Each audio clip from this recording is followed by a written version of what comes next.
goodness, frequent Miler fam, this challenge sure has had us flying by the seat of our pants, sitting on the edge of our pants, sitting on the edge of our seats. You get what we mean. It has been a nail biter. I mean, Nick joined the live stream just moments after he landed in Marrakesh. Nick, we have to hear, where are you? I am in Marrakesh. I just landed in Marrakesh. And then Tim had one of his bonus challenges delivered to the room during the stream. His mini challenge included absinthe. Style points for that one. This challenge has just been full of twists and turns around every corner. Oh, that's for later. Pretend you didn't see that. At our second challenge live check-in, the guys were given where they have to meet from their respective places all together. I'm leaking little bits of myself into these things. This city has something to do with twins, and many people know I am a twin. Where would you have to go that has something to do with twins? Kuala Lumpur. Tim successfully redeemed himself after all the Switzerland guesses. You got it. So you have until Monday, 9 p.m., which is slightly more than 48 hours this time. They were given a little extra time in hopes that they could get there and complete their mini challenges in time for the live stream. We didn't include the mini challenges in the last recap because the video got too long, but we're going to try to include them in this one. This time it was a challenge they had to complete with the entire group if possible. Start with Nick. This is a vacation. You're not supposed to be relaxing. Find an activity that gets everyone's blood pumping. Tim, I like it. find an activity that makes use of your brains. A If riddle. you still have one after all the absent. Greg, your challenge. Find an activity that helps you restore some energy with all of your friends. Now that all the housekeeping is done, it's time for our contestants to get to work. Wild guess on who ran into the most roadblocks on this next stage. Thankfully, all of our contestants had an opportunity to explore their respective locations a little bit more before they headed to Kuala Lumpur. So what did our fearless father of frequent miler, Greg, decide to do? As luck would have it, even before they found out their final destination, Greg looked into the possibility of visiting one of the coastal Croatian cities as well, and in doing so, he searched for a way to get from Croatia to the Middle East since he knew there was a lot of connectivity there. So once the final destination was announced, Greg knew... That works out perfectly with my strategy. Sure enough, a flight option to Doha that he had seen before was still available, and then he could go onward from there to Malaysia. Now I'm ready to go. I've got a great award booking. I'm feeling really confident about the third stage. Will Greg's plans go according to plan? He made it on his first flight on Qatar Airways, and things are looking mighty comfortable. Tim also had found before the final reveal something he deemed a Perfect itinerary. He even had it queued up, ready to book during the live stream, adding his final destination in. But as anybody who's been following along knows, nothing's ever simple. So it ended up being a little bit of a snafu. He ran into issues using his life miles, which Nick ran into as well. Despite the snafus, Tim secured his booking, got to enjoy a little time in the Swiss lounge in the Zurich airport, and thoroughly enjoyed his first flight on Austrian Airways to Vienna. And now Nick, short end of the stick. Nick, what did he end up doing to find his way to Kuala Lumpur? He did end up finding some decent options, but for a lot of points. And in the spirit of the competition, he wanted to find more meat for his miles. This resulted in a more competitive option using Avianca Life Miles. However, he ran into several issues there, including... When I transferred my Amex membership rewards points to Avianca Life Miles, they didn't show up right away. Lots of people have complained about this. I haven't had big problems with this, but now I have. Look, that's Miles, still being a good sport. After some complicated maneuvers using player number 2's account, aka Nick's wife, Nick was so close to booking, and then... I tried to book Frankfurt to Bangkok to Kuala Lumpur. Unfortunately, the Avianca Life Miles site rejected every payment method I tried. But unfortunately, because it was my wife's account, that meant calling my wife in the United States, who was busy with the kids and had to drop everything she was doing in order to call Avianca Life Miles while on the line with me. Massive shout out to you, Samantha. You're a rock star. So I could help if she needed any additional information. And of course, it took 20 or 30 minutes to even get to a representative. And long story short, they lost the hold on the flights. What a mess. Ultimately, he did end up finding his way, but had to piece things together a bit. At least he got a little bit of rest at the Maple Leaf Lounge once he got to Frankfurt, which was helpful considering his first flight left at 1:20 in the morning. Let's see, where did we last leave Tim? Ah, yes, his perfect itinerary. Vienna then took him to Bangkok, where he reflected on his Austrian Airways flight. Joyce with me. I got about 7 hours of sleep on this lovely Austrian Airways flight. Feeling better than I have in quite a while, and pumped to meet the guys in Kuala Lumpur. Nick was headed to Bangkok too, from Frankfurt. Let's see how that's going. And my streak continues here.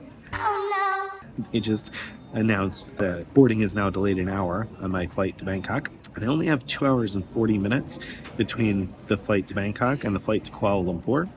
So an hour delay starts to get things a little tight.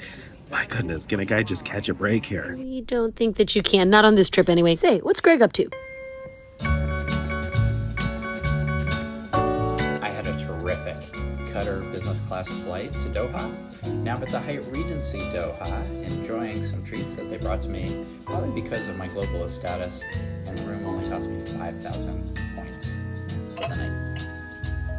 Greg thoroughly enjoyed his stay at the Hyatt Regency in Doha, and after a delightful rest and refreshment was headed onward to Kuala Lumpur via Malaysia Airlines. This was another enjoyable flight where he enjoyed some traditional Malaysian food. Smooth sailing over here for Greg. The waters were decidedly less smooth for Nick, however. Even though his flight was delayed to Bangkok, he had a pretty decent trip and enjoyed a little refreshment. Upon landing, we did wonder, is he going to make his flight to Kuala Lumpur? My flight to Bangkok landed about an hour late, with an hour and a half between flights. I made it through security again, and now I'm on my way to my gate, but it says it's a 21-minute trip from here to the gate, so I need to hustle.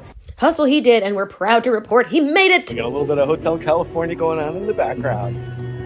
Greg and Tim had actually made it the night before, Sunday night, and found out that their Monday night booking was at the exact same hotel using the exact same method. They discussed the day ahead over breakfast. So where are we, Tim? We're in Kuala Lumpur in the club lounge at the Renaissance Hotel. And weirdly enough, everything has gotten upside down. We're at the club lounge looking out at the Petronas Towers, which you can see right behind my thumb there. They're about the size of great arms. Sorry about your head when I did that. Ow. Ow. We don't know. Ow. You can't take these two anywhere, can you? This isn't the most comfortable video I've ever shot. Tim and I stayed here at the Renaissance last night, and today we go on to the hotels that we individually all three booked.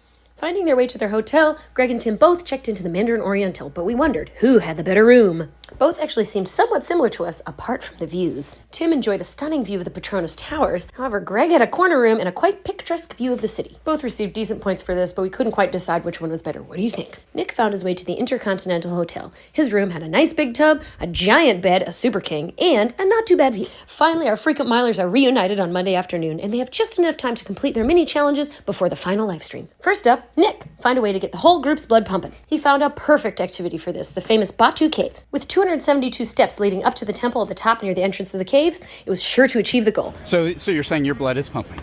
Oh, 100%. Yeah. We know this fact because we are the experts at Googling things, much like our fearless frequent miler tour guide. Nick, as the expert here, you read a Wikipedia page about this? I did read a Wikipedia page on the way here about this. It's quite a famous site. The caves have been here for a really long time. Yeah? And like more than 10 years? like a long time. It was so successful they decided to get a jump start on Greg's activity once they got to the top. Find a way to restore everyone's energy. We're now going to do a guided meditation. Okay. Guide us.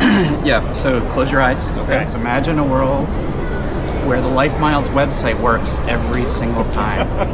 I can't do it. We're flying first class. Your cabin is like a Singapore Suites double. We'll imagine a world where every Marriott gives platinum elites free breakfast. Okay, come on.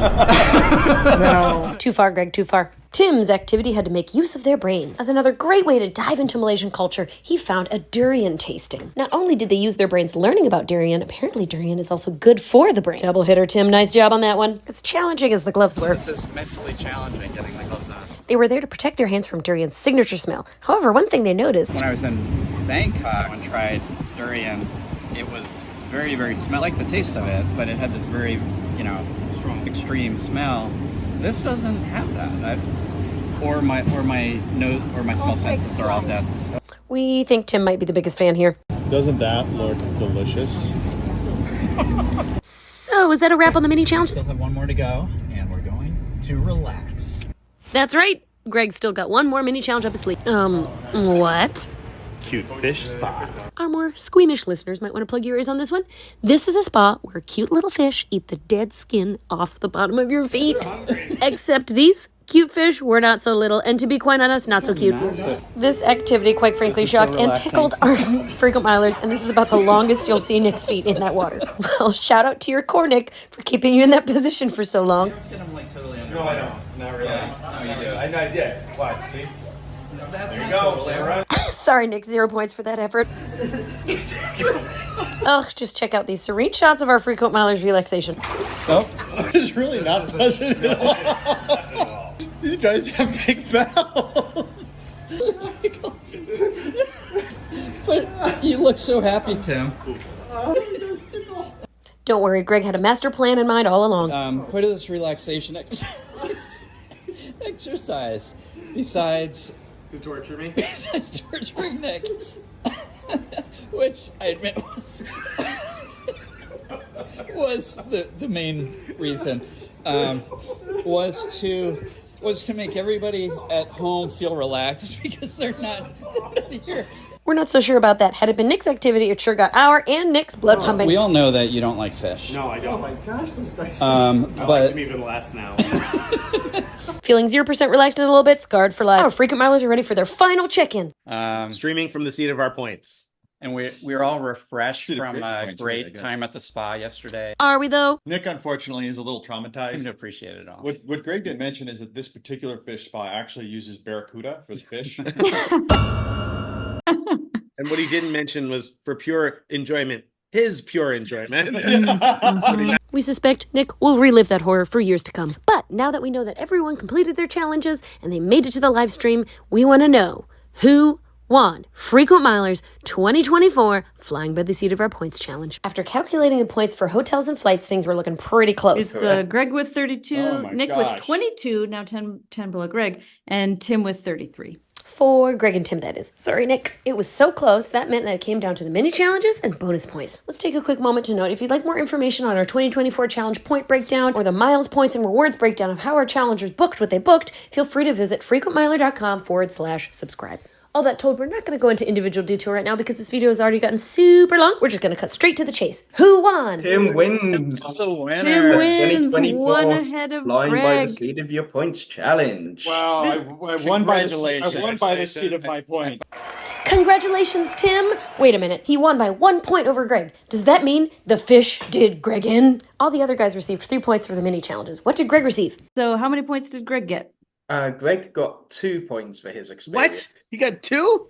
Yes, it might have been the fish that did it. However, Greg, we're here to say it was absolutely worth it. Well, that's a wrap, folks. The guys enjoyed a celebratory meal at Greg and Tim's hotel, and we're happy to report they all made it safely back home. Another big congratulations to Tim for his win, and to close us out, we want to give you this narrator's assessment of the official word of the 2024 challenge. Enjoy.